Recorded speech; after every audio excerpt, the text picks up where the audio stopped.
You're listening to In Kap We Trust for the Always Next Year Podcast Studio Network. You can find the team on our Twitter at ANYPodcast or on our website, www.alwaysnextyearpodcast.com. And now, to bring us in, the Jackdaws. A fighting man I used to be, revered and feared through Killarney. Now I'm back to hitching with the wind. But if Mickey Flynn should ever find me, I'll throw me caution all behind me and square off on that son of a bitch again. He cracked open a river too, he beat me Sunday through and through, and such over my unconscious frame. I won me healthy sheriff fights, well lucky son still have me life since Mickey Flynn beat me dumb and lame.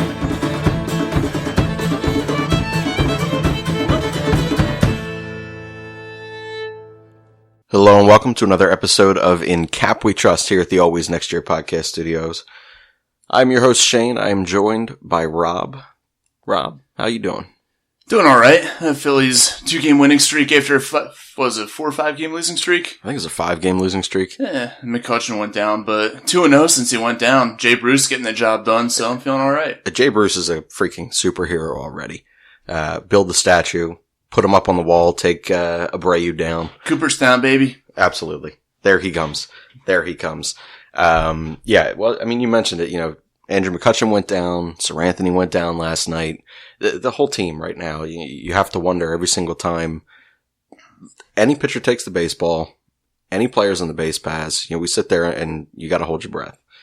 This is, ordinarily we sit here and we talk on the show and we sit here and we talk results. We talk about what's happened really, throughout the week, but we're going to talk about a bunch of things right now outside of the results. Rob did tell you, we are on a 2-game winning streak, ended the series or the West Coast swing significantly better than it started out there, running into a pretty white-hot Dodgers team. They're not fair. What can you do? San Diego tends to be a cure to the Phillies' ills, though. They usually play pretty well when they visit Petco Park.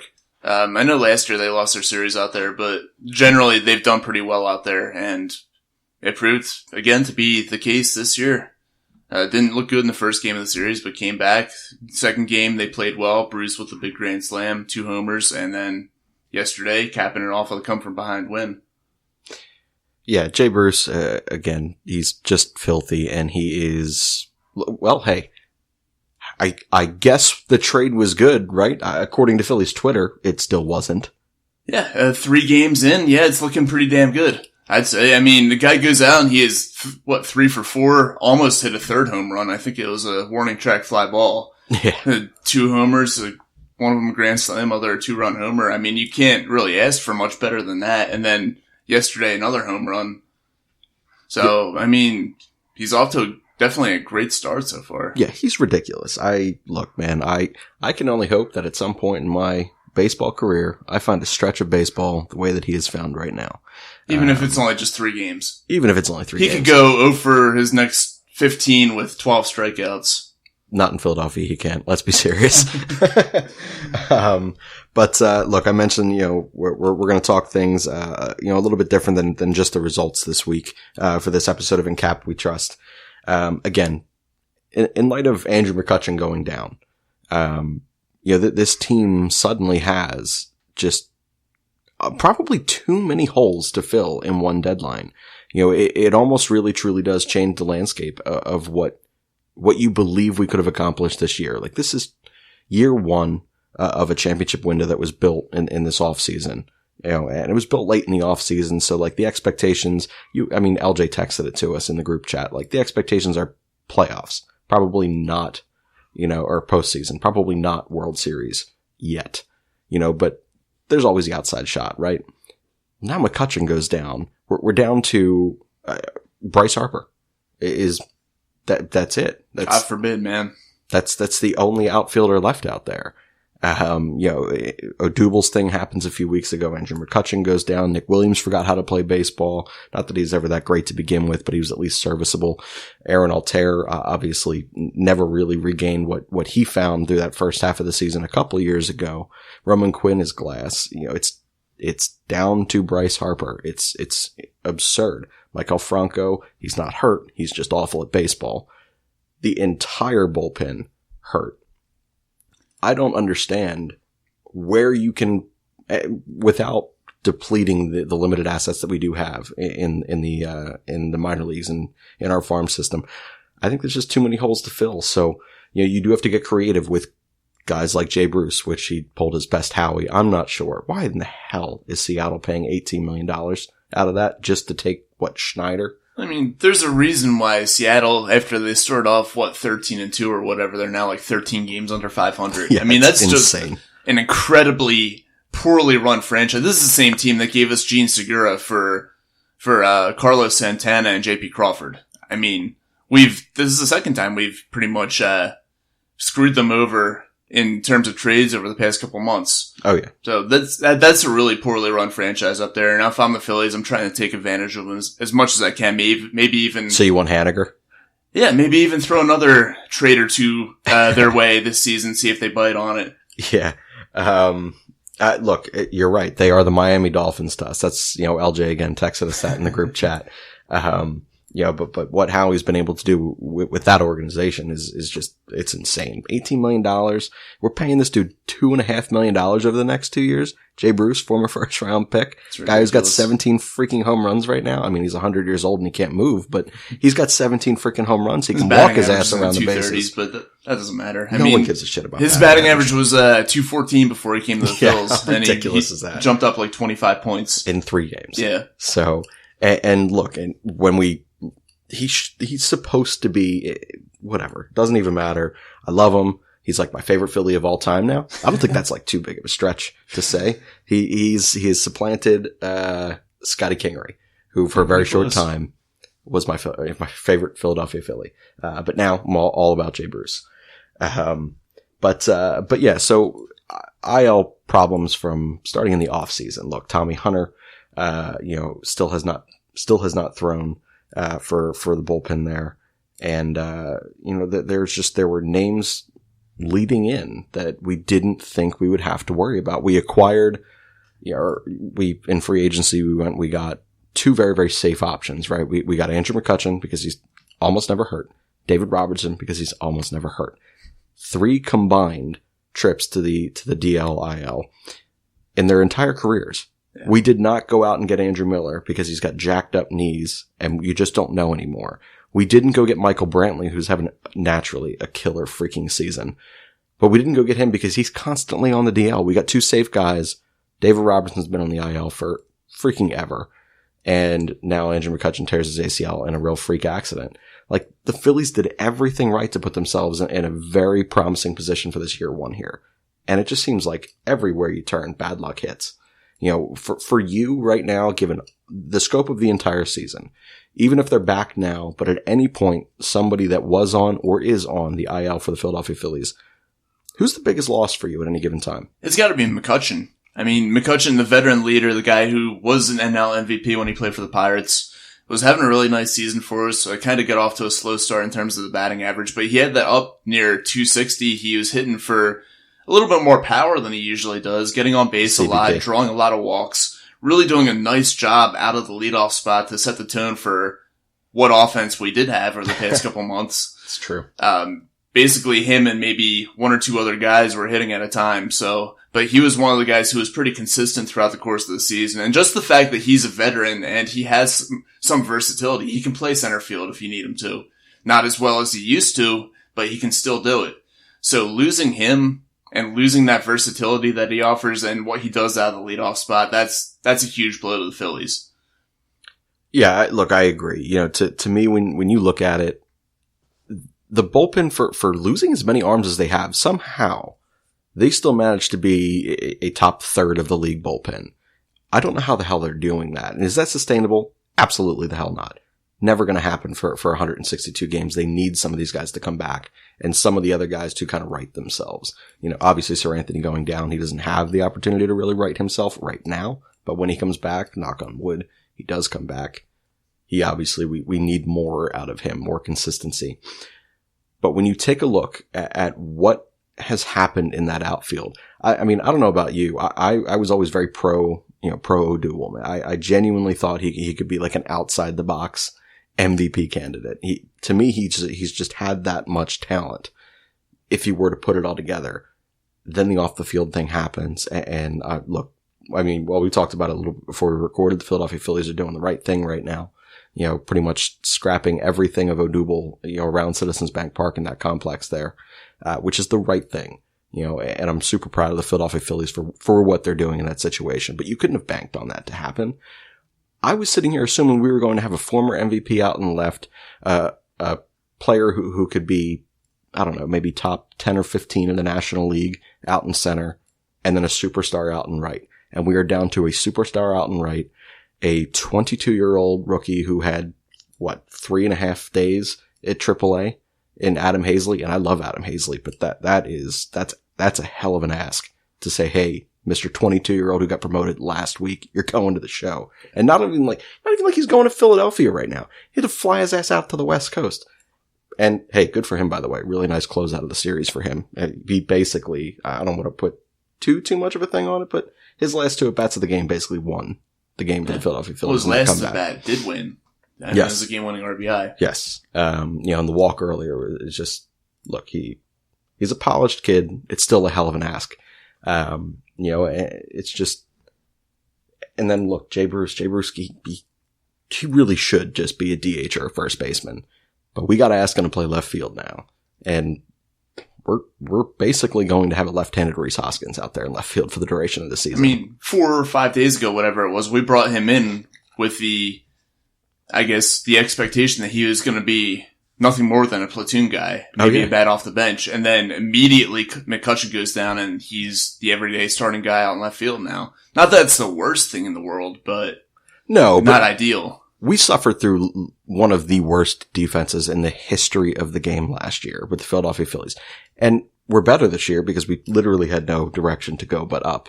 But they're still not a great defensive team. You know, and losing Odubel Herrera, having to play McCutchen in center field, yes, he can play it, but can he play it over the, 140 plus games a season? You really don't want that at age 32 from Andrew McCutchen. We took a hit there. Putting someone else out there in left field right now, like I said, he's basically Rhys Hoskins out there in left field, or Pat Burrell. Like, that's about how athletic Jay Bruce is. So at a certain point, we jokingly sit here and we're incredibly impressed, and how could you not be, from an offensive standpoint through these first 3 games, but we're going to need a massive offensive contribution from him to kind of counteract the runs that he's going to allow, having his presence out there in left field for the Philadelphia Phillies. So it's just all around right now. There's just a severe ask for all of these guys to play up. Ideally, I don't know about you, ideally we wouldn't have Michael Franco sucking and we could have Scotty Kingery out there in center field. I think that probably would have been ideal this year. And we, to platoon, Jay Bruce, just like you said. Obviously, too many things right now have gone wrong for this Philadelphia Phillies team. What do you attribute this to? Do you think that this is, so many people like to point the finger at Gabe Kapler for his usage and analytics and this, that, and the other. He's done way more right than he's done wrong. And to me, if you want to put a list of 10 things together that you can blame for the Philadelphia Phillies right now, being a first place team, by the way, he's not even on that top 10 list for me. Like, he's that far down. What do you kind of attribute this IL and the health of this team to? Well, first off, McCutchen's injury, that was just a freak injury. That was a situation where you can place a little bit of blame on Segura for not running out the pop-up. He did fall down in the box, but, he didn't bust it out of the box when he got up, and because of that, Kinsler let the ball drop in front of him. Super smart play, by the way. Really smart play, and I hate him for it. But, yeah, and that happens, and then McCutchen gets in the rundown, blows out his knee. That's a freak accident. You can't anticipate that. You can't really, defend against it. But, the bullpen arms going down, I think that might be a conditioning issue. I don't really know what their conditioning regimen is and what kind of stuff goes on with their warm-ups and their, everything that goes into their conditioning. If I knew better about that, then I'd be able to make a judgment on it. But I'm just going to go out on a limb and guess that it's a conditioning issue because I don't think it's overuse. I mean, you have Pat Neshek taking weeks off and stuff like that. I don't think he's definitely not being overused. If I had to attribute the injuries to anything, I'd just say conditioning, because Segura early in the season, hamstring injury, was it? Yeah. Scotty earlier in the season, also a hamstring. Mm-hmm. That points to conditioning as well. Maybe they're not stretching right before the game or whatever the issue is there, but I think it's conditioning. I don't really know what I attribute it to, honestly. You know, I sit here and not to be like the most positive Philadelphia Phillies fan in the history of time, but I genuinely chalk this season up and so much of what has happened this year just to really, really bad luck. Like that, to me, you could not have banked on any of these things to happen. The Phillies and Matt Klentak, they did everything in their power to take the safest options this year. That's what they did. You know, again, I mentioned it earlier. You go out and you get McCutchen, you go out and you get Robertson. Those are two guys notoriously healthy always. They are always on the field for you. How the hell could you have prepared any differently for that? It doesn't make any sense. Hamstrings and things like that happens to the most in-shape players in all across sports. And it was a really cold, shitty month that those two particular hamstrings happened. I just think it's just one of those things, man, where it was just really, really bad luck this year. You know what? Maybe the sports gods are trying to rewrite the 2017 Eagles story in the form of the 2019 Phillies. You know, the Eagles had all those guys go down that year, and then they went on the run and won the Super Bowl. So, well, who's Nick Foles? Is it Jay Bruce? I guess so. Yeah, God it could be Jay Bruce. It very well could be. That would be strange as hell if that happened. It would be. And bizarre. I'm not saying I think it's going to happen. I think the Phillies, even with the injuries, they're a good enough team to win the division, maybe snag a wild card spot, but I don't see them being a World Series team this year. The Dodgers are they're too damn good. The Dodgers are good, but they will, again, as they always do, find a way to collapse in October. Like, I don't trust that team come October. I mean, I suppose I have to trust them getting to the World Series, but I do not trust them winning it. I mean, they've been to back-to-back, but yeah, I don't think they're going to win it. But That's, still, yeah. I mean, right now you got to consider the Dodgers to be the class of the National League, and I don't see the Phillies might give them a fight, maybe take it to 6 games, maybe 7, but with all the injuries and the players that inevitably probably will not be in the lineup, I don't see the Phillies having enough manpower to get past them. Yeah, I think a lot would have to go right, similarly to what kind of happened for the Eagles that year in that run that you mentioned. But again, I do still at the end of the day sit here and say, if with a pitching staff if even just with what we have right now, Aaron Nola is to me always a start away from getting himself right. Like I trust Aaron Nola at a certain point to get himself right. I don't trust Arrieta the way that I would really like to trust a former Cy Young winner, but I do look at him and I say, you do have a professional background and pedigree here that at a certain point that resume needs to be considered. And if he's going to turn it on, I would like to think that he turns it on in September, October.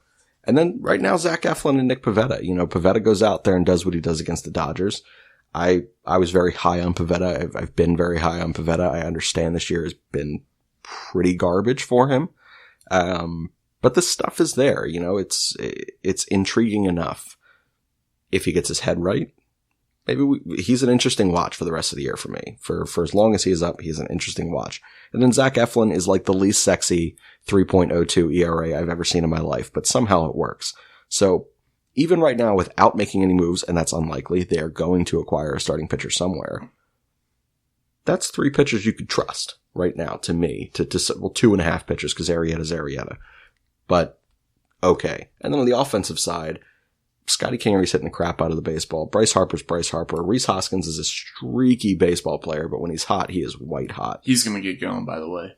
I do think you can always kind of tell with him when he's in the box, even when things aren't totally clicking, you can see he's right around the corner. I think you're right. I think that's kind of that swing for him. He missed a home run by about 2 inches the other day. Foul. Yeah. Are we sure that did not, wasn't I don't know. They fair? never showed us a replay. I know. Which I thought was really strange. I know. It drove me crazy, but whatever. He is right around the corner. You have JT Realmuto. You have Gene Segura. Your middle infield right now should be a consistent 300 plus, constant hit parade for the two of them. The team does have enough talent to hang in the NL. What they're going to do against teams like the Dodgers in the postseason obviously remains to be seen. They will make some moves, but I do believe that at the end of the day, if we do not get healthy first, we have probably too many holes to fill. And that's what's super, super frustrating right now. But we'll talk a little bit here on the offense now. Bottom third in freaking everything, man. Who the hell would have assumed that a lineup with Rhys Hoskins, Bryce Harper, Earleon Odubel, Andrew McCutchen, JT Realmuto, Michael Franco after the start that he had would be so bad in overall power numbers in a year where baseballs are juiced like they haven't been in over a decade. There are only 7 teams in all of baseball I'm looking at right now that have less home runs than the Phillies do. And none of them are playoff contenders. I mean, we've got maybe the Indians, they're treading water. They're at 500, but I don't think they're a playoff team. We got the White Sox up there. We got the Royals, we got the Pirates, the Giants, the Tigers, and, the Marlins, who are pretty garbage. But yeah, those are the only teams below the Phillies in terms of the home run totals. And we have some surprising teams above them. We got teams like Tampa. We've got the Nationals, as bad as they've been this year, are above the Phillies. Got the Orioles up there. The Mets have more home runs than the Phillies do. Well, that's all Pete Alonso. It is all Pete Alonso, but still, I mean, they at least have that one guy in their lineup who's mashing over 20 home runs. The Phillies do not have that, which is, I thought that Rhys would have been there by now. I thought Rhys was due for a breakout season where he'd maybe push 45-ish home runs. It's really not looking like that right now. Maybe he'll get going, but yeah. Well, we've seen how hot he can get. I mean, his rookie year, he started out 0 for 13, then all of a sudden had 4 games the rest of the year. He didn't hit home runs. Yeah, he I think it was 18 home runs in the next 25 games. It was ridiculous. Yeah, it was crazy. But yeah, I mean, I expect him to get going still. As the season wears on, I think they're going to climb the ranks in terms of the power output, but it's been disappointing so far. I mean, I think back, about 3 weeks ago, they went a whole series out in Kansas City without hitting a single home run. And that was with a healthy lineup at the time. That was with McCutchen in the lineup. That was with a healthy Kingery. That was with, everybody in the lineup or everybody who's normally in the lineup was playing at that time. Mm-hmm. I mean, granted, they won the series, but it wasn't exactly a sexy offensive output then. And they've had a lot of games like that where maybe they'll score 4 or 5 runs, but they'll do it because the other team's walking guys or because errors are occurring. The other team's allowing a lot of base runners. The Phillies aren't exactly winning a lot of games because they're hitting the ball over the fence or hitting the ball in the gaps. And that's something that needs to change if they want to be a contender at the end of the season. So let me ask you this. If you're sitting here and you're watching this team and you're looking at the offensive approach, are you angry if they're a first place team come the end of the year and they're bottom third in home runs? Does that disappoint you? To an extent, yes, because I'm a big home run guy. I love seeing the long ball. I mean, the home run's sexy. It's always going to be sexy. But if you sit there and you have got, in the 4th inning yesterday, Bryce Harper lays a bunt down to where the shift was. Everyone wants every freaking hitter to hit 300 because you used to be able to look at a lineup and see everyone was hitting over 280. And 250 was a bad hitter because people place so much stock value in what a batting average is because it's just that first number you can gravitate towards. But it doesn't tell the whole story anymore. If this team finishes first place but never really figures it out and they stay in the bottom third in home runs, but they have a bunch of guys who are consistently getting on base. Maybe it's not as sexy as it used to be, but you have your superstar. Imagine 2008 to 2011 for Ryan Howard when teams, he basically made baseball have a shift because he just mashed the ball to that side. We were all calling for him when he was hitting 220. Lay a bunt down. Now we have a superstar who's doing it, but we're still pissed off that there's no home runs, but we're in first place.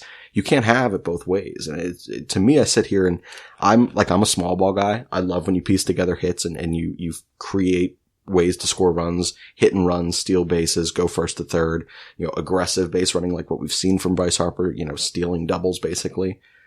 I like that. Obviously I like the home run. We all like the home run, but I am at the end of the year, I'm cool with it if the power never really comes outside of maybe Harper and Hoskins.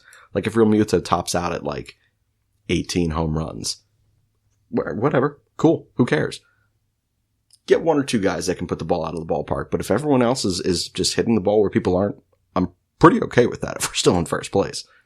I mean, hey, runs are runs no matter how you get them. I'm obviously happy with the team scoring any which way they can. My biggest thing is that if the team's hitting the ball out of the ballpark, it does more to strike fear in opposing pitchers. I mean, if you have a team that matches the ball, a team that hits over 200 home runs in the regular season, pitchers are going to take the mound. They're going to have a little bit of fear in the back of their minds that if I make a mistake, it's going 450 feet. Whereas if you have a team that can still score a lot of runs, but they do it without hitting the long ball, I think there's a little bit more comfort for the opposing pitchers there, that could be a factor come playoff time. I don't totally disagree. And look, I don't want to sit here and diminish the long ball. Like, that's all baseball is now. Like, we talk about it in the NBA that like the NBA is literally just shoot 3-pointers or, have a guy that can be athletic enough to get to the rim and dunk. There's like no mid-range game anymore. It's gone. It's kind of how baseball is with the launch angle movement. This is high strikeouts, but you get the 420-foot home runs now, whereas you never used to really see that kind of home run output by a ton of guys. Pete Rose said it in an interview that he was on earlier this week. I believe it was this week anyway. You used to sit here and you would have guys that would have single-digit home runs or no home runs because, hey, you were a defensive first shortstop. You were a smaller second baseman. You were a base stealer. You were this, you were that. Now you look at team like Ben Revere doesn't exist in this major league. Like that player doesn't exist. Ben Revere hit 300, but he had empty 300 of all time. Of course, he's the most empty 300. But like there would have been a role for him 15 years ago, where there's not in baseball anymore. Scotty Kingery was to me always destined to be a 300 plus hitter. With I don't know 350-ish on base percentage. But they asked him to bulk up. Cesar Hernandez, they've asked him every year to bulk up. They've added power to every one of these hitters. At a certain point, maybe it hurts them a little bit, and maybe it hurts the game. Maybe it hurts the longevity of their career and shortens their window. You don't know. To me, let Bryce Harper and Rhys Hoskins be your power bats. Let's have that natural 3-4 of 15 years ago, and the rest of the team just be able to hit the baseball to the caps. I would dig it. I would welcome that. I know baseball is not seen that way anymore, but I would dig. Ooh, breaking news. Uh-oh. Did you get that? I'm not sure which. This is nothing to do with Philadelphia Phillies baseball, but the Eagles extend Carson Wentz. I love it. 4 years to for until 2024. Fantastic. That's a beautiful thing right there. That is a beautiful thing. Do you have any of the dollar amounts on that yet? I did not see it in my right, notification here. Pull up the dollar amounts and we'll tell the in Kap We Trust people what Carson Wentz is doing, because we are nearing Eagles season and that's just too fun. This is important. This is definitely important. We're breaking news in a podcast that is not live on radio, so no one gives a shit. But that is what it is. So offensive, look, we have two very, very different mindsets here at ANYP on the two standard hosts of this show, me and Rob. Obviously Rob, you're sitting over there and you're saying long ball, and you're all for that. I'm more of the play to the strengths of the pieces that you have. And to me, I don't know that this team is built to, outside of 2 or 3 guys to really produce consistent power numbers. To me, this is all about getting creative with this offense. So if I'm cool with this team being bottom third on a lot of categories that you would probably be alarmed about, or at least on your side of the argument, I don't give a damn. Win baseball games, just score enough runs that your pitchers can pitch comfortably. If that's 4 runs a night, great. If it's 6.5 runs a night, like we were averaging earlier on in the season, awesome. I don't really give a damn how you get those runs. Just get them. So no dollar amount yet on the Carson Wentz. It's a 4-year deal, okay, but they have not released a dollar amount as of yet. I'm sure we'll find it out later tonight. Oh, good. Hey, depending on that, hopefully they can sit there and get Malcolm his cash too, man. He deserves it. Jesus, he deserves it. Absolutely. And get him squared away, ready for camp, for what he's done for the organization, for this city. But back to Philadelphia Phillies here. fix the offense. What would you do to fix this offense? Obviously right now, Fire the hitting coach. Okay. You would fire the hitting coach, and you believe that fixes all problems in the history of baseball. I mean, you brought something up, and I haven't had a chance to look into it yet, but you brought something up a few segments ago that every team that Malley has been a hitting coach of has improved after he's left. Yes. And right now, I mean, granted, given the talent that the Phillies have in this offense, they have underperformed. They haven't scored as many runs as I thought they would. They haven't hit the long ball like I thought they would. They haven't been hitting the ball to the gaps, hitting the ball for extra bases the way that I thought they would. And if it's one player who's struggling, fine, I place that on the player. But when it's the better part of the lineup that's struggling at the same time, and you can never have more than 2 or 3 guys hitting the ball well at once, I think, to me, that goes back to the hitting coach. It has to do with the approach at the plate. It has to do with, I mean, I don't know how much these guys really listen to Malley, but well, obviously teams do, because teams get better when a new philosophy and a new voice is in that room after him.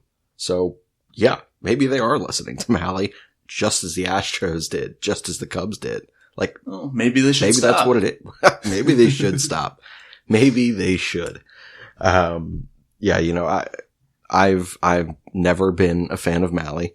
High Hopes Pod not constantly talks about it, but has brought it up several times that Jason Ochart, the driveline instructor for the Philadelphia Phillies now, that eventually maybe he takes over as the full-time hitting coach. Now he's instructor for the entire organization. The Dodgers put someone who's never coached or played before as a hitting coach, and that offense is freaking insane. Same mindset, that driveline mindset out there in LA. And by the way, that's a pitcher's park out there too. Oh yeah, for sure. So the fact that they're mashing in that ballpark says a lot about what they've done. Oh yeah, absolutely.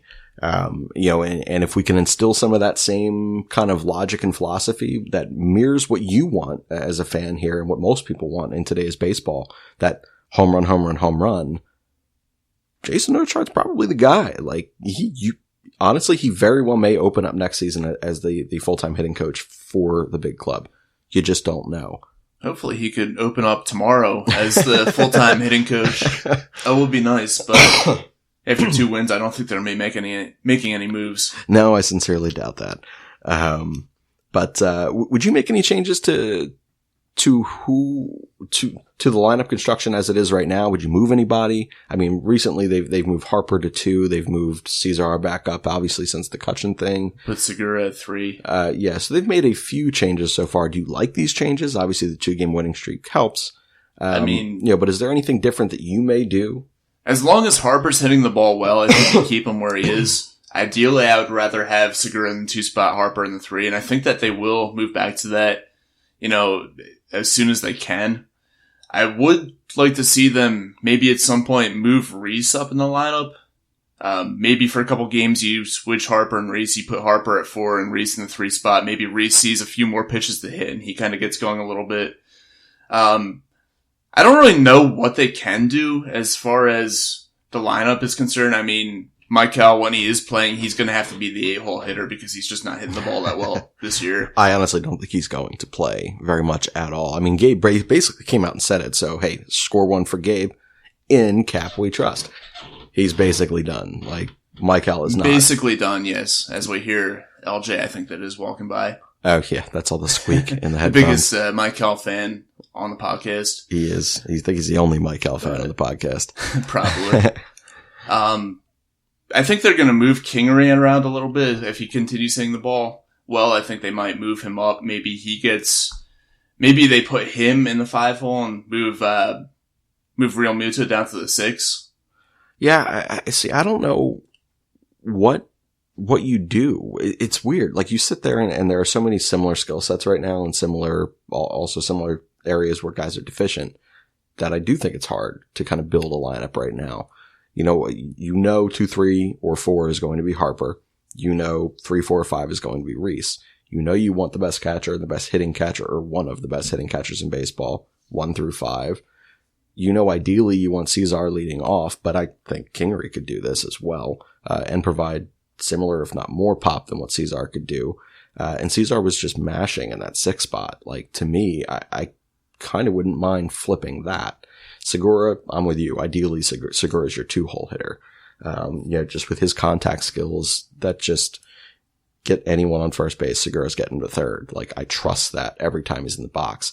But the back half of that lineup, man, it's just like, obviously now your 7 or 8 hole is going to be Adam Hazley, but you also have Jay Bruce now, who's going to be sitting there, and you want him to have power opportunity, but he literally can't move. So, like, who do you build these people around?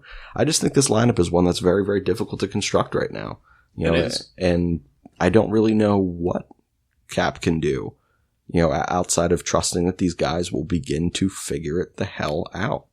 By the way, I do think that Segura being in 3 hole is only a temporary thing. I think that they want to get him a couple more pitches to hit, kind of get him going a little bit. He had gone into a little bit of a slump in the 2 hole. I think that if he has a couple more games like he did yesterday with the 3 hits, and he kind of snaps out of it, I think once that happens, he's going back to the 2 hole.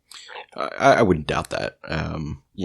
Again, he's, to me, in this lineup, to make that work, you want some normalcy again. If you can bring some normalcy to 2, 3, 4, and 5, great. I think that's pretty perfect right there. And you can play around with the leadoff between Cesar and Scotty. I think it should probably stay Cesar, or will probably stay Cesar right now. I do think Kingery could do it. But then that's just, again, you're putting a lot of stress here on your 7 or 6 and 7 and 8 guys, that early on in the season, man, we look to have a deep lineup. Now it's certainly very top heavy. So it's just, the offense right now is frustrating to say the least, the inconsistencies that they have. I think that throughout the course of the season, we're going to find out just how smart of a manager Gabe is. And I have faith in him.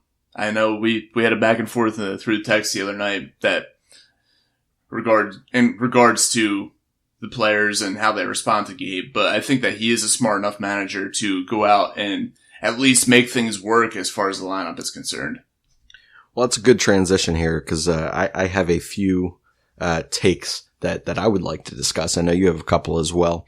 I know we usually do inter-segment bits here, on all of our shows here at AMYP. We're bagging the inter-segment bit for this episode alone, and we're just going to go to the worst takes that we've read on Twitter recently, or heard on WIP, or 97.5 or whatever. You mentioned Gabe Kapler. I have a few Gabe Kapler things from Angelo Cataldi, who is just bad at his job. Like, I feel like he probably doesn't, especially West Coast games. There's no way that his old ass is staying up for a West Coast game. He has to be up at like 3 o'clock in the morning to do the morning show. There's no way he's staying up for those West Coast games. Absolutely. So, like, he's like discredited to speak. Like, you just know. Freaking no. Unless you can get there and, like, watch the condensed version and get a good enough opinion on it, which I don't think he's smart enough to do, you shouldn't be allowed to speak. And somehow, he has a microphone. So I don't understand what the hell's going on there. But before we get to some of my Angelo talks, or some of my Angelo takes, let's start with one of yours. Well, I know we're on good terms with Jack Fritz, and he's been on the show a few times. And by the way, love Jack Fritz's show, High Hopes podcast. Yes, of like very good. But he had a take about Pivetta early in the season, and it's actually looked good over the past couple starts because Pivetta has pitched well. But I think he jumped the gun a little bit with this whole talk of Pivetta basically being the next big thing in the starting rotation. I'm not saying it was completely off base, but I think he just jumped the gun a little bit with that. He has taken so many punches for this take. It's like it's crazy. I can't log on to Twitter during a game that he is pitching, and my entire thread is people just adding Jack Fritz for his Pivetta stuff. If it's good, people are just like, it's one freaking start. It's like everyone turns into LJ, some miserable prick. And then if it's a bad start, it's like, the hell are you talking about? I thought this guy was supposed to be good. Oh, he's not worth a contract or anything. He can't pitch. He can't do anything. And I'm like, for fuck's sake, we get one, by the way. We're PG-13ing this. Yes. We get one F-bomb. And I just partially used it. You fully used it. I fully used it. Which, dude, it's a podcast. I still don't give a damn, but whatever.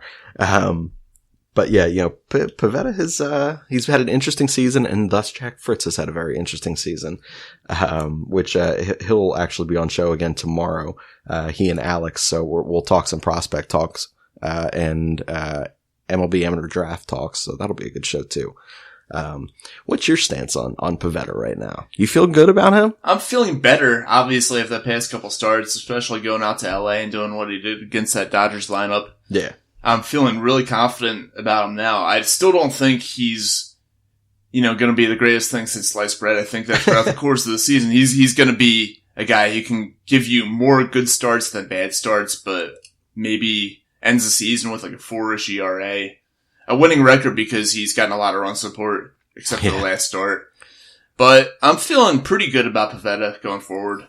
I wouldn't go out and, proclaim on Twitter that he's going to be the superstar pitcher, but when he takes the mound, I'm not feeling worse than I would with other pitchers. I think that's a positive. That's growth right there. Yeah, sitting there and saying that you do not feel. Look, I feel more confident in him than I feel in Arrieta. Oh, I do as well. And Arrieta looked terrible yesterday. He is just God. I don't know. I hope to God he corrects him. Look, if we only get 7 good starts from him a year, and they're all in September, October, I don't give a damn. He can collect his $20-some million a year. Go ahead. Whatever. The rest of the team is holding him. Fine. But I mentioned that I have 2 takes. Rob has 2 takes. My first, well, both of mine are Angelo Cataldi, but my first is after the LA start for Pivetta. So the take is, and this is a Twitter take, it says, bad weekend for Gabe Kapler, who, this guy, first of all, this is the only time that Ange is ever actually decent, when he interviews Kapler once a week. And Kapler's fantastic because he pushes back. And I just love it. So listen to WIP Morning Show only during that time and then turn it the hell off. Then just listen to our podcast. Yeah. Ideally, flip it over to Always Next to Your Podcast. That's correct. But his take is bad weekend for Gabe Kapler and the Phillies. He wouldn't bunt in the 7th inning on Saturday. Then he got burned again. Yesterday, he got suckered into removing dominant Nick Pivetta. Is this analytics or just bad strategy? So when did analytics become a swear word? Like, what in the hell? Why is analytics such a bad thing? I don't understand. And Ange is like the driving force of that at WIP. Him and Howard, they both fucking hate. I mean, I'm not a big analytics guy. I like basing everything off the eye test myself, but there is something to analytics. And a lot of teams employ it. I mean, the Dodgers employ it. They've been to back-to-back World Series. The Red Sox employ it. They just won the World Series. The Yankees employ it, even though they might deny it. Houston employs it. They just won a World Series. The Cubs do it. They just won a World Series. It is what baseball is now. It works. So I'm not a huge fan of it. I like the eye test better, but analytics have become a huge part of the game, and winning teams are using analytics. So I can't really hate on it that much. No, you can't. And I think there was people, it's a swear word in Philadelphia because Gabe had the worst first 10 days of management I've ever seen in the history of any sport. Possibly freaking ever. Last year, that first 10 days was like the most offensive thing I've ever seen in my existence. And to me, it was because he was 100% analytics, no feel for the game, no eye test, nothing mattered. This is what my information says. This is what the data supports. We're going to do this. He evolved last year as the year went on. This year, same thing. He has evolved, and he is finding that balance as to whether or not I can keep my guys in, whether or not I can play this style of play right now. This is what pisses me off about Ange's take right here. He wouldn't bunt in the 7th inning. Now, this is coming from a guy who loves small ball. Like me personally, I would bunt. Like I would play that. I would advance runners. I would buy into that at certain periods of almost every game. But the reality of it is not baseball today. Teams do not do that. I watched the College Women's World Series, the softball World Series with Stephanie, right? Every 6th and 7th inning. It did not matter if it was your 4-hole hitter or what. You were bunting to get someone over if you needed a run. That's how that game is played. Major League Baseball is freaking not. It is all, we hope to God, someone's putting this baseball over the fence to appease the Robs of the world. Absolutely. Who just want to see the chicks dig the long balls. Exactly. That's it. So the reality of it is, like, that isn't Gabe Kapler. That's baseball. Like, this is just what this game is now. Removing Nick Pivetta, I don't know about you. I would have removed Nick Pivetta. You needed a freaking run. You needed to run. I don't care that he's at 82 pitches right now. This is what makes the National League great. I actually tweeted something about this right after that. That is a decision that Gabe Kapler has to make that like other great managers in the game will never have to freaking make. At least not until the World Series. That to me makes the National League real baseball, or closer to what real baseball is.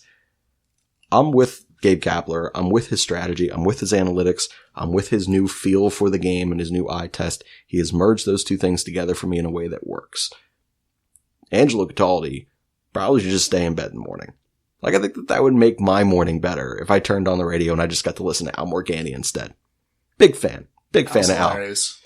Al's a riot. He's the reason why I love listening to that show on my way into work. Same. Yeah. 100% agree. Overcome my hatred of Cataldi. Listen he's to 5 so seconds dry of and funny. Yeah, he's amazing. Great. He's so good. So that was my first of two Angelo takes. What is your second take that you have? My second take is basically every time the Phillies lose a series to a team that's perceived to be better than them, John Ritchie on the midday show is just going off about how the team they just lost to is like in a completely different league, how the Phillies are light years behind that team. He said it about the Brewers, and then a week and a half or whatever it is later, the Phillies go out to Milwaukee and take 2 out of 3 from them. Yeah. And of course, he said it again after they lost to the Dodgers, which maybe the Phillies are a little bit behind the Dodgers, but Phillies they're not are that much worse. The Phillies are outclassed by the Dodgers, or they're in a different tier of baseball. But like, to say that about like the Cubs, which he did, to say that about the Brewers, which he did, you know, and you're right. Like, I've listened to that show at random points in time, and like, they could win a series and he will focus on the loss and say, this is why they are not in the upper echelon of the league yet. And I'm like, the hell are you talking about? For most of the year, they've had a top 3 or 5 record in all of baseball. John, I love you, dude. Stick to football. Or politics, whatever. He's the same way with the Sixers, too. He was talking about how the Sixers were completely outclassed by Toronto when they lost Game 7 on the buzzer beater. Yeah. He was talking about how the Sixers probably would have lost to Milwaukee in 5 or 6 games. Horseshit. Yeah. That's not happening. The absolute most negative person when it comes to the Phillies and the Sixers. I love his football takes. He does a great job with that because he's a former player. He has a lot of insights he can provide there, but baseball, not so much. Gotta agree. So my second take, again, I mentioned it's a second Angelo Cataldi take. And this is after yesterday. So on the same day that the Phillies lost their 7th relief pitcher to injury, which Sir Anthony Dominguez, and I haven't actually confirmed if it is 7 or not. But the best reliever in the game, or available, Craig Kimbrell, signed with the Cubs. Does this make any sense? And then here's where I threw my phone. Literally threw my damn phone. Are the Phillies trying to win a championship this season, or aren't they? And I could just hear his weaselly little freaking voice sitting here saying that, getting all angry, backing away from the mic, flailing his hands all over the place. His Rhode Island accent. It is, what a bad take. First of all, thank God the Philadelphia Phillies did not commit 3 freaking years to that. No, he's not garbage, but he is certainly on the tail end of what was a great career and is not going to be a great 3 years for $45 million freaking dollars? The hell out of here. Absolutely the hell not. Are they trying to win a championship? Are you shitting me? Of course they're trying to win a freaking championship. Why else would you go out there and sign the superstar, but you think I'm going to talk about Bryce Harper, right? Jay freaking Bruce. Why would you sit there and pick up the phone and call a 33-year-old Jay Bruce, or however the whole, 34 now, I think? Whatever. Yes, they are trying to piece together every single thing that they can to stay as competitive in the National League for as long as they possibly can, and hope to God that this thing works out in year 1 of the freaking process here. Ange, damn, you're bad. Oh, I don't even have anything. Let's just let Al take over the show, man. Just let Al take over the show. Shit. Also, if I ever work for WIP, that's going to be a real problem for me. I have annihilated half of their hosts on all of our shows. It is so bad. I only like their producers. The producers are good. Producers are amazing. Jesus Christ. And for the record, I like most of the guys on their shows. I like the Midday Show. I like Joe the Camera. And for the most part, I like John Ritchie. But the camera's good. Yeah. The producers, they're cool dudes. Angelo, not so much. Yeah, and he's a problem, man. But yeah, so I don't know about what your feel is on the Kimbrel thing. Like, I felt like this was a blessing in disguise that some of the organization was dumb enough to do this. Well, ironically, I actually found the other tweet that I was looking for. Oh, solid. Let's hear it. And it was a Ken Rosenthal thing. Oh. Who said that the Phillies, if they don't get Kimbrel, it's going to be a huge loss for them. And I can't disagree more, because all the money that they'll throw at him, I don't think he's going to be worth it. He's at the, like you said, at the tail end. He's not going to be nearly as good as he once was. And B, the Phillies, A, the bullpen's done well despite their injuries. And B, some of these guys are going to be coming back. I mean, hopefully Tommy Hunter will be back at some point. David Robertson should be back at some point. They're going to get better without needing to go out there and sign a guy like Kimbrel. Yeah, I agree. To me, you can find an affordable and reliable reliever as like part of a package deal. And we'll get to that in a little bit. For something that we could potentially do or see the Philadelphia Phillies doing come the deadline, or even earlier if need be. But, Ken Rosenthal, good guy. Like, he's pretty damn smart. That's a dumbass thing to say, man. It really is. That is a terrible, terrible view. Craig Kimbrel, man. Wow. And the thing with the Phillies is that, yes, they're trying to win a championship this year, but the window is just opening for them. Yes. They don't need to go out and spend a boatload of money on a guy like Kimbrel when the window's going to be even more open next season, and hopefully they'll be healthy and they'll have a more sturdy bullpen without having to blow $45 million on it. Ideally, yes. I 100% agree. And to me, again, I still feel like they're trying to stay below that luxury tax to avoid that penalty in year one on a year that you're probably not going to win the World Series. If you think that they're going to expand to go into that penalty on a guy like Kimbrel at this stage of his career after what we saw last postseason, get the hell out of here, man. That just doesn't happen. I'm sorry.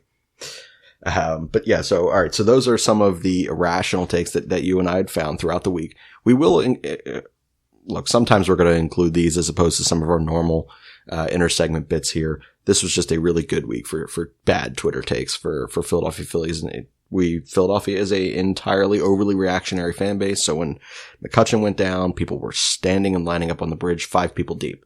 That is just the reality of this city and this fan base. Well, it was an emotional week, a 5-game losing streak, and losing your starting left fielder and leadoff man will do that to a fan base that's been starved of a winning season since 2011. True. Still think it's a little irrational when you sit there and you look at the rest of the lineup. Like, there is hope. Not a lot. We still got Bryce fucking Harper. We still do have Bryce Harper. $1 in the swear jar. $1 in the swear jar. That's right. The one is free. The second one goes for the $1. So you're sitting there contributing. I appreciate that. If you're a first time listener, we do a swear jar here at AMYP where we, every curse word that we use, which is from now on only the F word, which is we've changed that literally right now. I'm changing it right now because I've lost count of how many times I said shit and damn on this episode already. But only for the F word, since that apparently is offensive to people. It's a wonderful act. We will put $1 to the swear jar, and it goes to the American Cancer Society every time that we hit $50. So swearing for a good cause. We are swearing for a good cause. So lighten the hell up and don't get so angry at us. This is a podcast. If you want to listen to clean stuff, go listen to Angelo Cataldi on a freaking morning show. So I mentioned it earlier. Now that we're moving away from the Twitter takes here.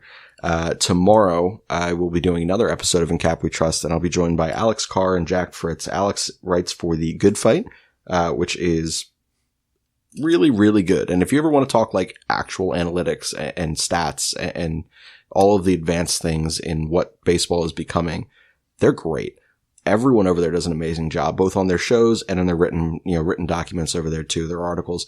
They're really, really great. So I'm excited to have Alex Carr on. You guys have heard him before. We always do, kind of a prospect roundup where he sits there and kind of helps guide the Philadelphia Phillies fan base and our AMYP listeners to what they can and cannot expect from certain prospects in the system. And then Jack Fritz, from High Hopes Pod. If you listen to us, you probably listen to High Hopes as well. And he also produces, I think, the evening show at WIP. So occasionally he'll be on there with Joe Giglio. But we are going to be talking about Bryson Stott, the Philadelphia Phillies first round pick from a couple days ago at the amateur draft. We're going to talk about a handful of the other picks that they had, state of the prospects, and State of the Farm right now, what our new top 5 or top 10 will look like. We'll kind of figure this out together on air tomorrow, so that'll be good. But again, the Philadelphia Phillies drafted Bryson Stott 14th overall, a shortstop. And the number one first thing that was all over Twitter is, does that suddenly make Luis Garcia available? And we will get into all of that tomorrow. So we'll just tease that for a little bit right now. And then we're going to end this one right now, talking about a little bit of deadline talk. So I mentioned that we could package different players together. We could, we need a starting pitcher. We need a reliever.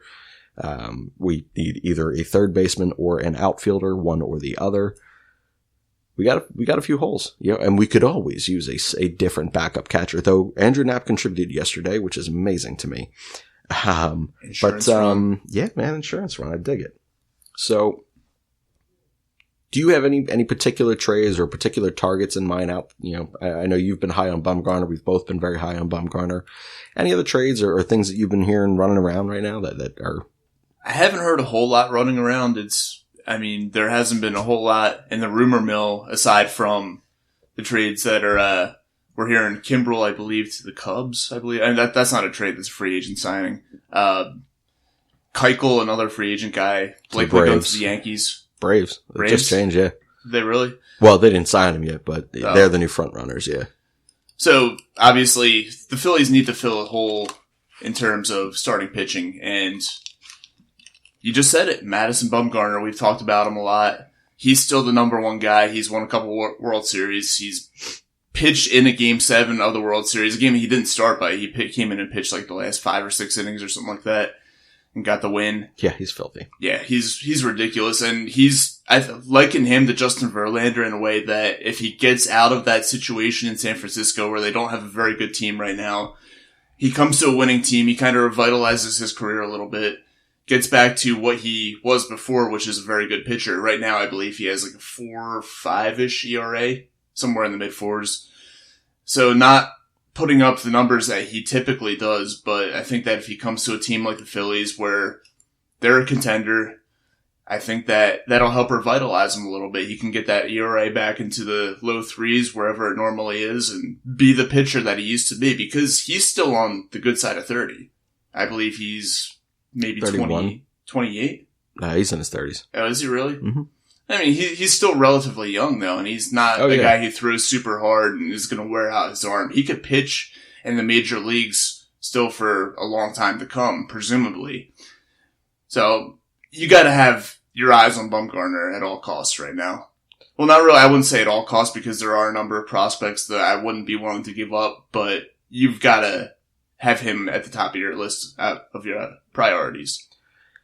Yeah, the Bumgarner thing has always intrigued me for the exact reason that you said. I do think that there are pitchers in this game that do get stuck in just a really, really difficult situation. I mean, he is a championship caliber pitcher, World Series caliber pitcher, and he's stuck in that awful, awful situation over there in San Francisco. So you sit there and how hard it must be to get up and pitch for that team every 5 days. That's gotta be ass. Suddenly you're pitching in front of 45,000 screaming fans at Citizens Bank Park with Bryce Harper in right field for you. You're throwing to JT Realmuto. And a team that has enough talent that they can score more than 2 runs for you. 2.5 runs here in Philadelphia. We are that good of an offense, John Malley. Asshat. But no, it is true. He could probably pitch a little freer, a little less stressful. You don't have to sit there and finally, place every single one of your pitches.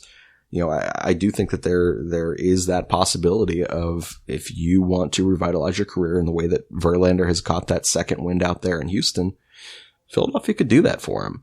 So that's an interesting one to watch. Obviously we hear the Minor, Mike Minor. We hear, who the hell else have we been hearing lately?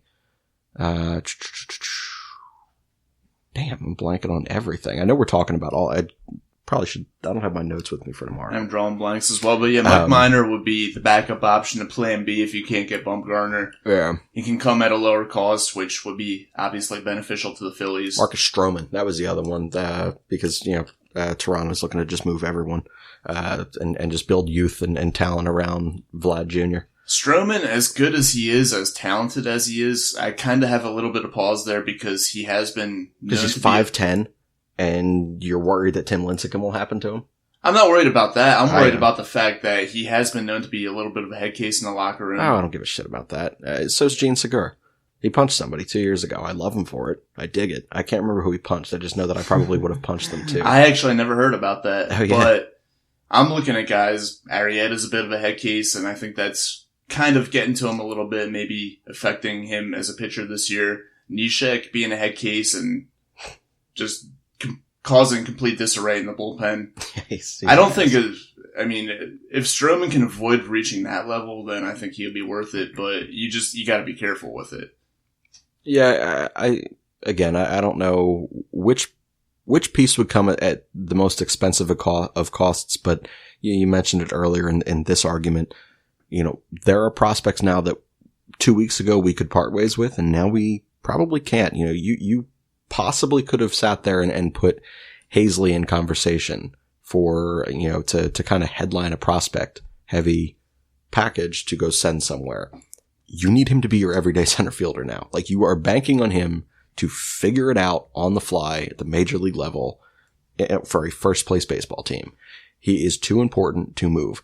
That makes Moniak more movable now, and there was always the thought that one could go, but just for argument's sake, if Hazley doesn't work out, you're probably going to hang on to Moniak right now too. And it's crazy how many pieces we saw were available or thought would have been available over the last couple weeks that, given the situation of this season, are no longer available. So they're going to have to be very, very creative again. Yeah, the Phillies going to have to be careful there. I'm with you. I would hold on to Moniak for the time being. I love see what Hazley is all about. If Hazley comes up and he plays really well, then maybe, okay, it's time to part ways with Moniak and see what you can get for him. Sure. But there's a bunch of guys that, if I'm the Phillies, I'm absolutely holding on to. And Alec Boehm, obviously, you want to hold on to him. Well, he could be your third baseman next year, like at some point. Like, he could be a July or, June or July call-up next year.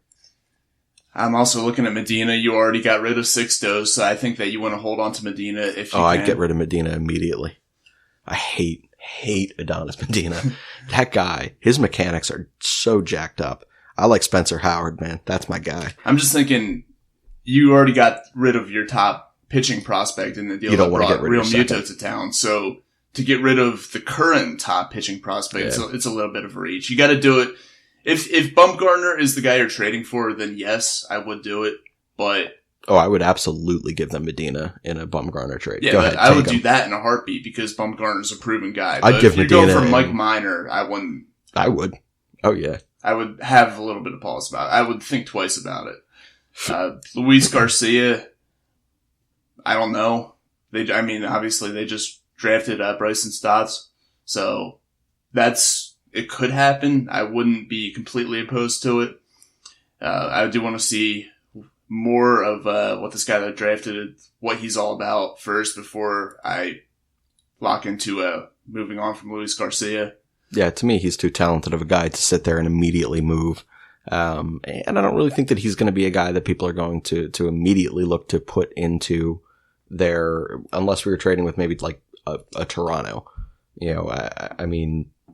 How many teams are trading for pieces because they're 5 years away? Like, this kid's legitimately like 3 to 5 years away.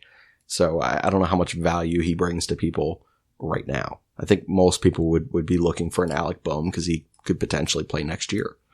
So I don't know. It'll be really interesting to see who is now available, at this deadline that was not just a few weeks ago. And like I said, we'll talk all about it tomorrow with Alex and Jack as we dive more into prospects and the draft and newly added pieces and stuff. So I'll have fun with it. I'll probably geek out. Jack and Alex will geek out too.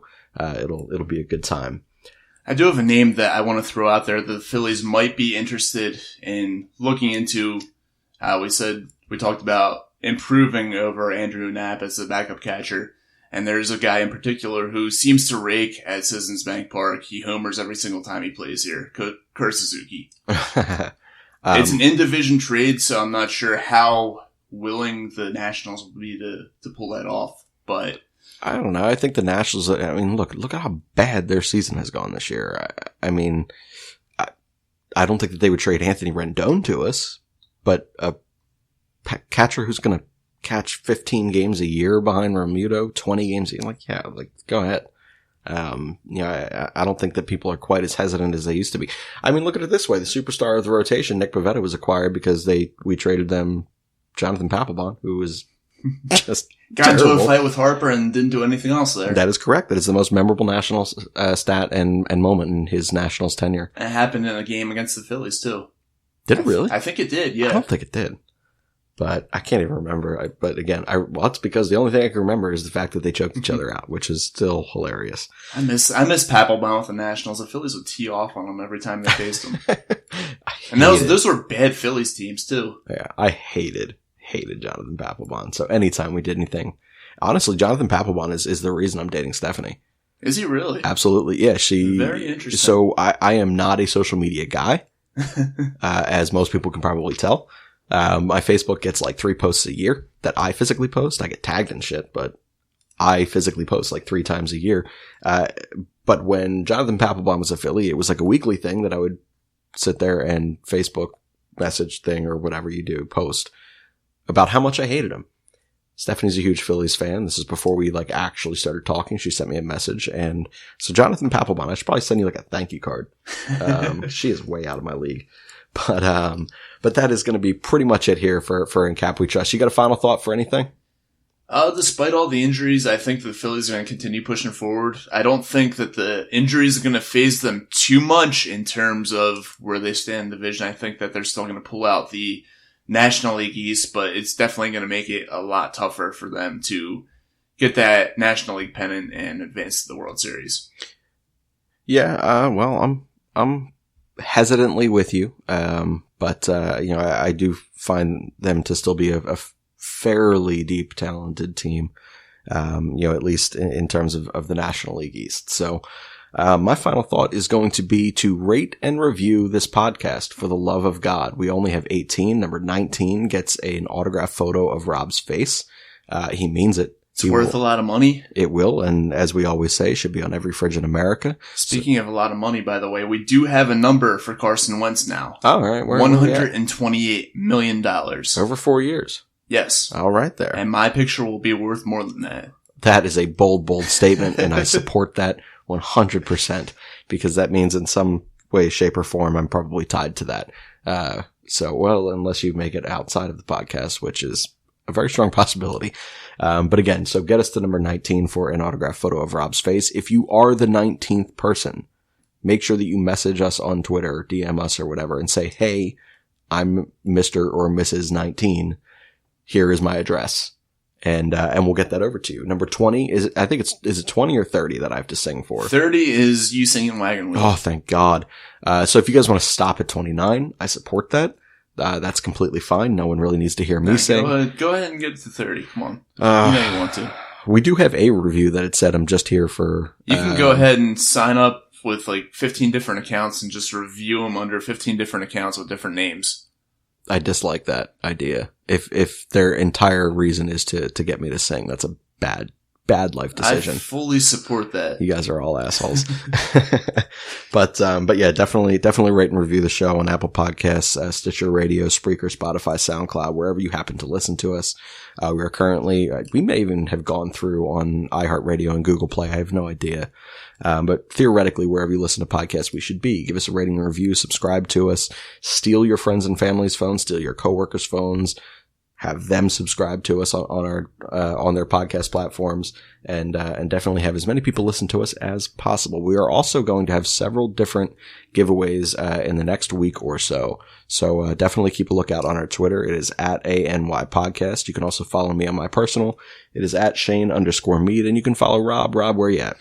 At Radio_Rob. By the way, I'm catching up to you in followers. I've gained like 60 some odd followers in the past few days. Son of a bitch. That's unbelievable, man. I'm pretty sure I've been stuck at whatever my number is and like floating like... I'm telling you, man, I'm going to beat you to 1,000. You probably are going to beat me to 1,000. This is absurd. So if you listen to this show, definitely create I don't know, 104 more different Twitter accounts and follow me on each one of them. And then once I hit 1,000, you can delete all of them, and that's fine by me. But yeah, definitely give all of us a follow here at AMYP. We promise we're good followers, or good follows on Twitter, or we try to be.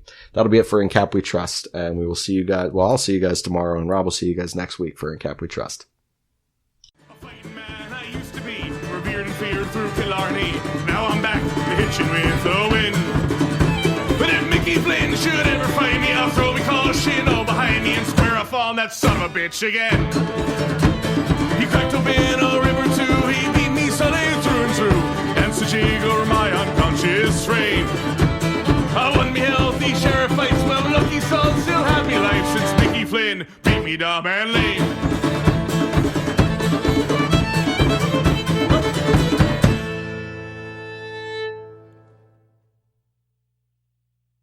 This has been a production of the Always Next Year Podcast Network.